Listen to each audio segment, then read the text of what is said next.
আমাদের মধ্যে অনেকেই আছে এই শব্দ দুটিকে প্রায় ভুল উচ্চারণ করে থাকে। তারা বলে র্যাক আর wreck. It is totally wrong pronunciation. Right pronunciation will be rack আর র্যাক, মানে দুটি শব্দেরই উচ্চারণ একই, র্যাক র্যাক। আমরা জানি র্যাক মানে ধ্বংস করা বা সর্বনাশ করা, আর র্যাক মানে পরোয়া করা, rack. We can realize the difference between of these two words by some example. আমরা উদাহরণের মাধ্যমে দুটি ওয়ার্ডের মধ্যে পার্থক্য আরো ভালোভাবে বুঝতে পারবো।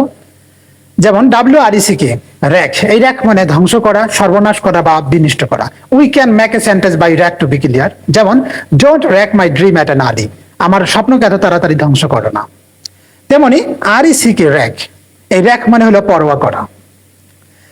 এই র্যাক মানে কি? পরোয়া করা। So we can make a sentence by rack to be clear. যেমন I don't rack anyone. I don't rack anyone. আমি কাউকে পরোয়া করি না। Thank you for watching. ভালো লাগলে লাইক, ফলো এবং সাবস্ক্রাইব।